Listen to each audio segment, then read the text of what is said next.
Hello everyone. Hello everyone. Hello everyone.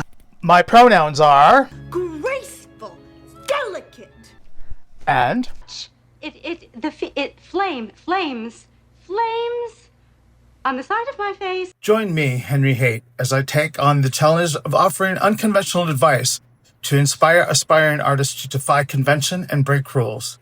I explain the principles that allowed me to establish myself as an artist without an art degree and to be taken seriously by brands and galleries alike in the span of my 30-year career.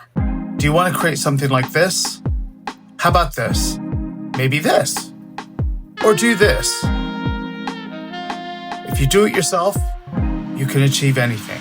I'm Henry Haight, an American expat art school dropout who not only became a celebrity tattoo artist, but paved an art career with my punk rock DIY ethic, establishing my art and being collected worldwide. When I was a boy, my idea of what an artist was different from my definition today. Today, artists must not only be skilled at their practice, but also work towards challenging and displaying topics that make us think, react, and take notice. They also must know marketing, pricing, budgeting, social medias, be art savvy, and direct in their business acumen. Artists are faced with the problem and task of standing out in an already saturated color field of degree pedigrees, nepotism, lucky bastards, bland art, and highly skilled talent, all vying to be anointed as the next best thing and make an art career for themselves. The question is, how do you get past the gatekeepers, the powers that be, the tastemakers? How do you make a lasting career from making art? How do you get exposure and make a living and hopefully an impact telling your story through art? I did it myself and you can too. I am an art school dropout who achieved great success with drive, passion, and commitment, with a few learning curves. Provided you are passionate about your art and discipline yourself to commit to the task of achieving a goal. If you like this video and want to see more content and art advice on my channel, help me out by hitting the like and subscribe button. To help me assist in growing this channel, get all the updates, and I would genuinely appreciate the support and inspire more artists in finding their footing. Now back to the video. dun, dun, dun, dun, dun, dun, dun, dun. Number 1, your work must evolve. Don't stick to one thing. Your life has a different blueprint, and your art has to reflect that. Don't chase perfection. Evolve, change, move forward. Your life themes will always be the same or shift depending on your life course, such as religion, personal identity, portrait, fantasy, whatever. Yet your work should not stay stagnant. Stagnant art is bland, bullshit, dreary, and most of all, boring. Do you want to be boring? I looked at being an artist as a poetic curse, much like the Greek myth of Sisyphus and the eternal struggle. Continually challenged by the next piece, the next project, learning to read and critique my work and be honest. Crap, shit, not quite there, okay, we're on to something. My artistic development is based on principles that help me navigate not only how to become a working artist, but also how to break the rules on my terms. Taking classical practices, printmaking, painting, photography, and bending the rules. And I had to learn to embrace my flaws, weaknesses, and personal tragedies, and in some cases, put them front and center into my work, telling my story of how my art came to be. Oscar Wilde coined the phrase, life imitates art far more than it imitates life, but I believe in the opposite. Your life is a work of art. You are the curator, designer, painter, and most of all, creator. Number 2, study, copy, learn, transform, and bend the art from the past. Steal. Fuck what others think. Your ideas may be golden and evolve from the work done before you. Transform what is already created. Put your spin and perspective on the topic and work. Be transformative in the process, yet pay homage to the past. Name check the artist of your personal and own history. You are weaving a creative tapestry and body of work. Here is where you learn discipline, time management, and learn your gut instinct. Research what you love and look at the work you hate and ask yourself why. The answers may surprise you. This isn't a race, and you are investing in honing your practice, skill, and visual vocabulary. Put your story into your work, mood, surroundings, the people you love or hate. How you see the world matters. Take what you like from others and change it. I say transform 45% of the work that inspires you, edit, sharpen, streamline, and believe that you will get there. I learned a lesson from Tuukko Laaksonen, aka Tom of Finland, said to me once while we were working together at the Tom of Finland Foundation under Dirk Denner. Take your time, Henry. You may never create the same drawing. Always challenge yourself and your art. Sure, you can try to draw something else or try to copy it, but you should always raise the bar in what you are doing. Focus on what you're drawing or what you're creating first. Number 3, be present in your work and pour everything you have into its creation. The idea is to enjoy your time alone without distraction and try to better your techniques.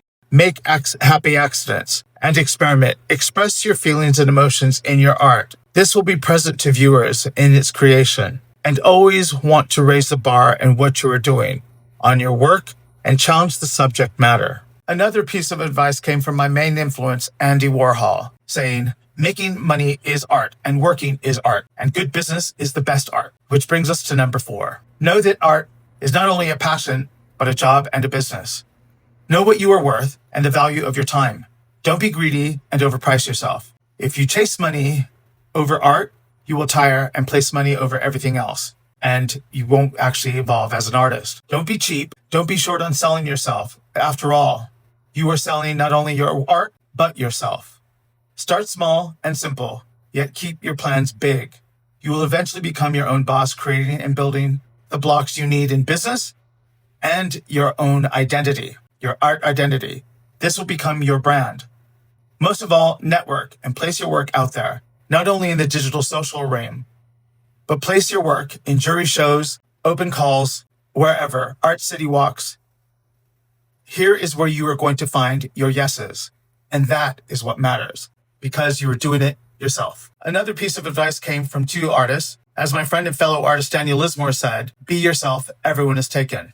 And Quentin Crisp told me, be yourself on purpose. You won't be right or wrong, you will be correct. Which brings us to number 5. Be you and only you. Like an original painting, you and your story are unique and one of a kind.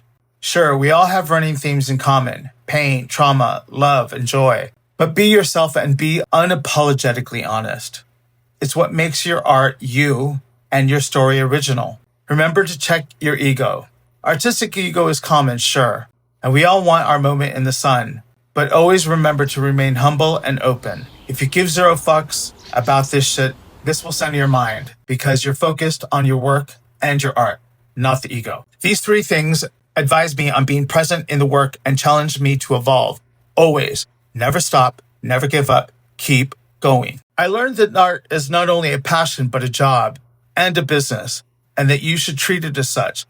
Lastly, be myself and no one else. I not only had to learn to be myself and discipline my craft and practices, but I had to learn not only to be genuine, but to be more accessible and open to everyone, not to pigeonhole myself or back myself into a corner creatively, be stuck in one thing, breaking from normal perceptions and keep them guessing.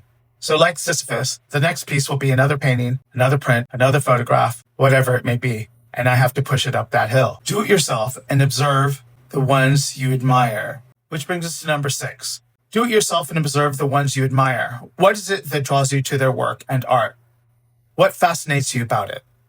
When you sit there and look at a work, what are the instincts within the first 10 seconds of viewing that piece? You will start out as your own art advisor, agent, promoter, social media guru, study assistant, studio assistant, all while making art. In short, a one-person army. Try to look at it in this way. You are your own art director and CEO of your own personal art gallery. Have fun making and honing your art. Focus on the art and your story. The brand and logo and identity come later. When you develop a body of work that shows who you are, no one else can pick up the paintbrush or squeegee for you. It is only you. When you climb that hill, you are putting in the effort. Again, you are doing it yourself, and the effort is just you. Focus, visualize, and create. Believe you will get there, because what you are doing is putting the work in and the effort. You are making art on your own terms. Not blending in and challenging myself and my art to break rules, push the envelope while paying my respects to the artists that came before me was not only a roller coaster of highs and lows filled with mistakes, learning curves, and great accomplishments. Some of my mistakes were happy accidents, and some people believed I was crazy for going on this journey. But I blocked out the detractors and the white noise, and you will too. You will have to stick to your vision. I am a testament to these principles. Honestly, it was hard work, but I truly enjoyed it. Which brings us to number 7. You must be resilient. Persevere. Don't give up. Success is made not in 3 easy steps or found in a YouTube art hack video. It takes hard work, patience, and the ability to believe in yourself to keep going when you don't want to. A belief in yourself and your work.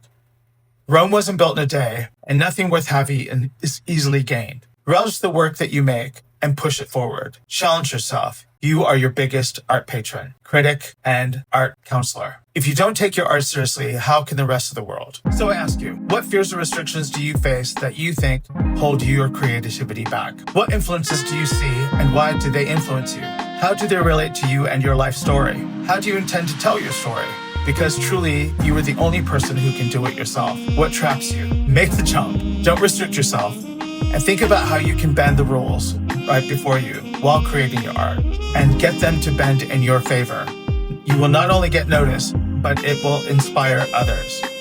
Take a leap of faith in yourself, as life may cast you a net and show you a path to truly make the art that you were meant to make.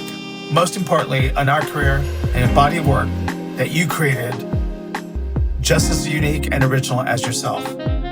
So with that, you truly can do it yourself.